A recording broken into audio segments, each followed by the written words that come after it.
नमस्कार दोस्तों, आप सभी का एक बार फिर से हमारे YouTube चैनल पर स्वागत है। दोस्तों, हमारे पूर्वजों ने जो भी परंपराएं बनाई हैं, हर परंपरा का गहन शोध किया जाए तो उनमें संतुष्ट कर देने वाले वैज्ञानिक तथ्य जरूर मिलेंगे।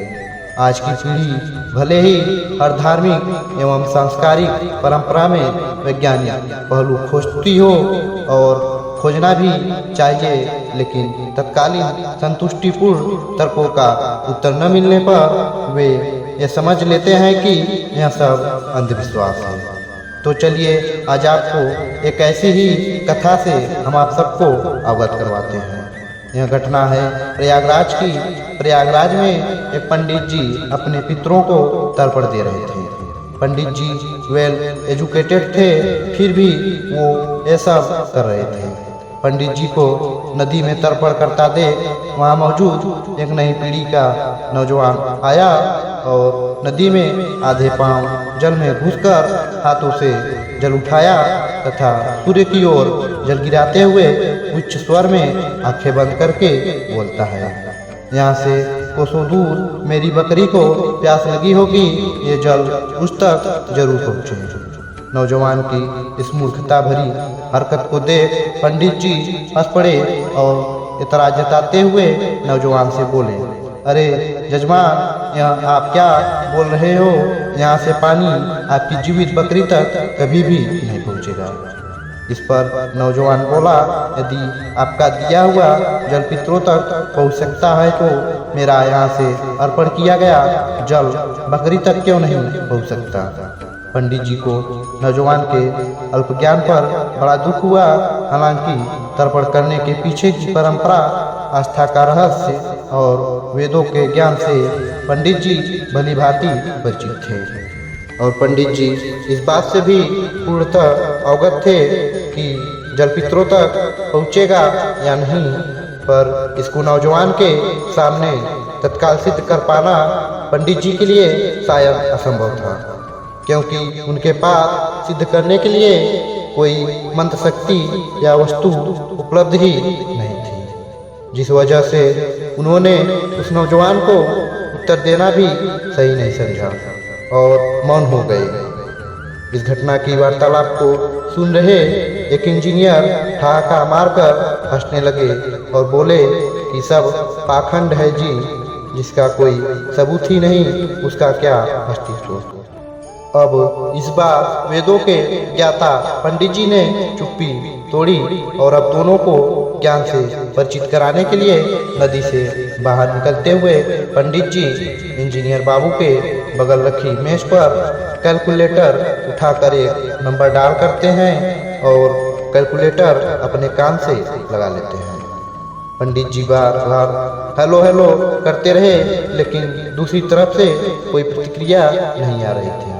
इंजीनियर तो पंडित जी की इस हरकत को देख दंग था और उन्हें ताज्जुब भरी नजरों से देखे जा रहा था। तब पंडित जी उस इंजीनियर साहब से शिकायत करते हैं कि ये मशीन तो काम ही नहीं कर रही है। इस पर वे इंजीनियर साहब भड़क गए और बोले, ये क्या मजाक है? कैलकुलेटर में मोबाइल का फंक्शन भला कैसे काम करेगा? आप अजीब बातें करते हो।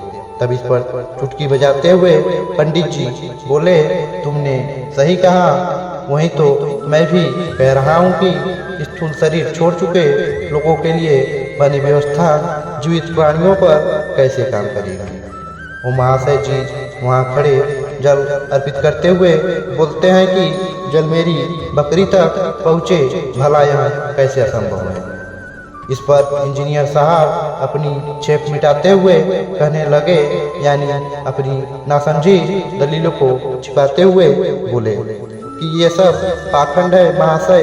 अगर ये सच है तो इसे सिद्ध करके दिखाइए, तब हम माने कि ये वास्तविकता है। इस पर पंडित जी ने तुरंत बुद्धि दौड़ाई और बोले, ये बताई कि न्यूक्लियर पर न्यूट्रॉन के बम्बार्डमेंट करने से क्या ऊर्जा निकलती है। इंजीनियर बोला, बिल्कुल, इट्स कॉल्ड एटॉमिक एनर्जी। हाँ तो इससे क्या? इतना सुनते ही पंडित जी ने वहाँ रखे चौक और पेपर वेट उठाया और इंजीनियर के हाथ पर थमाते हुए कहा, अब आपके हाथ में बहुत सारे न्यूक्लियस भी हैं और न्यूट्रॉन्स भी। अब आप इसमें से एनर्जी निकाल के दिखाइए। इंजीनियर साहब की बुद्धि अब काम ना करी, सब ज्ञान धरे का धरे रह गया और सब खुजलाने लगे। साहब समझ गए और तनिक लज्जा भी गए और पंडित जी से भी पीछा छुड़ाने के लिए बहाना लगाकर वहाँ से निकल गए।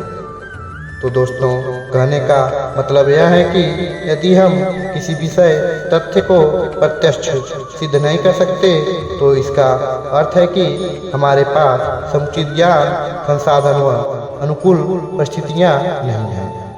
फिर इसका मतलब यह कतई नहीं कि वह तथ्य ही गलत है जो दुनिया में एग्जिस्ट ही नहीं करते, क्योंकि सिद्धांत रूप से तो हवा में हाइड्रोजन और ऑक्सीजन दोनों मौजूद है। फिर हवा से ही पानी क्यों नहीं बना लेते। अब आप सीमित साधन की कमी या अल्प ज्ञान की वजह से तत्काल समय में हवा से पानी बना पाने में असक्षम हैं। तो इसका मतलब आप ये घोषित थोड़ी ना कर दोगे कि हवा में हाइड्रोजन और ऑक्सीजन ही नहीं है। उसी तरह हमारे द्वारा श्रद्धा से किए गए सभी कर्मदान आदि भी आध्यात्मिक ऊर्जा के रूप में हमारे पितरों तक अवश्य पहुँचते हैं। इसलिए व्यर्थ के कुतर्कों में फंसकर अपने धर्म व संस्कार के प्रति कुंठा न पालें। अल्प ज्ञान मन में फालतू के तर्कों को जन्म देने की बजाय विनम्र होकर सही ज्ञान हासिल करने का प्रयास करें। तो दोस्तों, यह थी धार्मिक ज्ञान की कहानी। आपको कैसी लगी हमें नीचे कमेंट बॉक्स में कमेंट करके जरूर बताना। ऐसे ही ज्ञान से भरी कथाएं एवं कहानियां सुनने के लिए हमारे चैनल को भी सब्सक्राइब करना ना भूलें। धन्यवाद।